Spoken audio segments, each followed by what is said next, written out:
Assalamualaikum warahmatullahi wabarakatuh. Perkenalkan, nama saya Santi Jakiah, NPM 19352170 dari kelas A1 Administrasi Niaga STIA YPPT Prihatim Tasikmalaya. Di sini saya akan menjelaskan tentang analisis rasio keuangan. 1. Laporan keuangan. Pengertian laporan keuangan. Laporan keuangan merupakan bagian dari proses pelaporan keuangan. Laporan keuangan yang lengkap biasanya meliputi neraca, laporan laba rugi, laporan perubahan posisi keuangan yang dapat disajikan dalam berbagai cara, seperti misalnya sebagai laporan arus kas atau laporan arus dana, catatan dan laporan lain, serta materi penjelasan yang merupakan bagian integral dari laporan keuangan. 2. Analisis laporan keuangan, yaitu suatu angka yang menunjukkan hubungan antara suatu unsur dengan unsur lainnya. Dalam laporan keuangan, arti penting analisis laporan keuangan yaitu berguna bagi pihak manajemen agar dapat diketahui kinerja perusahaan, bagi pemegang saham agar dapat diketahui kinerja dan pendapatan perusahaan, bagi kreditur untuk mengetahui kemampuan perusahaan untuk melunasi utang beserta bunganya, bagi pemerintah agar dapat menghitung pajak dan persetujuan go publik, serta bagi karyawan untuk menghitung hasil yang memadai dari keamanan kerja. 3. Pengertian rasio keuangan. Rasio keuangan merupakan kegiatan membandingkan angka-angka yang ada dalam laporan keuangan dengan cara membagi satu angka dengan angka lainnya.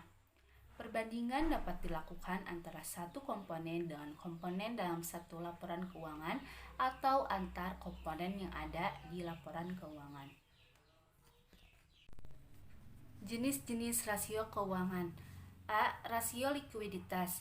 Rasio likuiditas merupakan rasio untuk mengukur kemampuan perusahaan untuk memenuhi kewajiban keuangan jangka pendek tepat pada waktunya.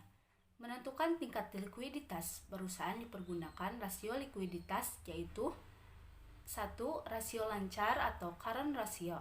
Rasio lancar merupakan rasio untuk mengukur kemampuan suatu perusahaan untuk memenuhi kewajiban jangka pendeknya atau hutang yang segera jatuh tempo pada saat ditagih secara keseluruhan dengan aset lancar yang dimilikinya, yaitu dengan perbandingan antara jumlah aset lancar dengan hutang lancar. Rumusnya, current ratio sama dengan aset lancar dibagi hutang lancar dikali 1 kali. 2. Rasio cepat atau quick ratio. Rasio ini merupakan menunjukkan kemampuan perusahaan untuk membayar utang lancar atau utang jangka pendek yang harus segera dipenuhi dengan aset lancarnya yang tersedia dalam perusahaan tanpa memperhitungkan nilai persediaan atau inventory. Rumusnya, quick ratio sama dengan aset lancar dikurang persediaan dibagi utang lancar dikali 1 kali. 3. Rasio kas. Rasio kas merupakan alat yang digunakan untuk mengukur seberapa besar uang kas yang tersedia untuk membayar hutang. Rumusnya, kas rasio sama dengan kas dibagi utang lancar dikali 100%. Jenis-jenis rasio keuangan. B. Rasio solvabilitas. Rasio ini merupakan rasio yang digunakan untuk mengukur sejauh mana aset perusahaan dibiayai dengan utang. Artinya, seberapa besar beban utang yang ditanggung perusahaan dibandingkan dengan asetnya.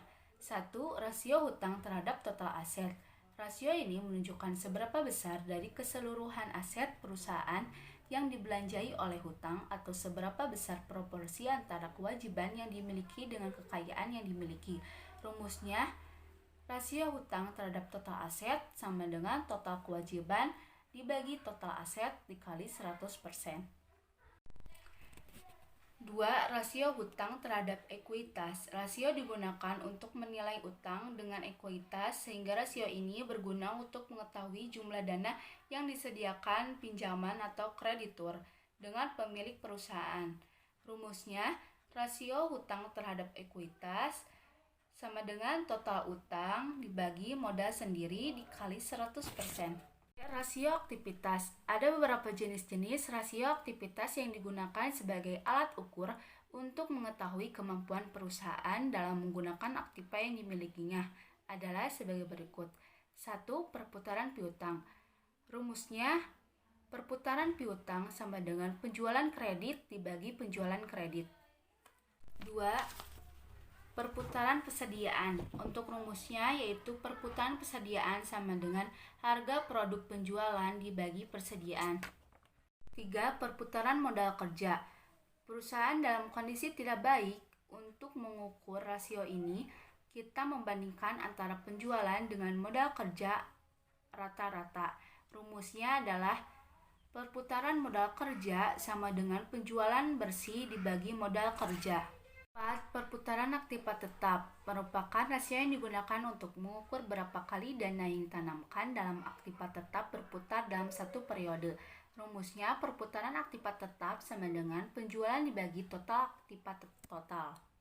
5. Perputaran total aktiva merupakan rasio yang digunakan untuk mengukur perputaran semua aktiva yang dimiliki perusahaan dan mengukur berapa jumlah penjualan yang diperoleh dari tiap rupiah aktiva. Rumusnya adalah perputaran total aktiva sama dengan penjualan dibagi total aktiva. Rasio profitabilitas. Rasio ini terbagi menjadi 5. Yang pertama, 1. Margin laba kotor.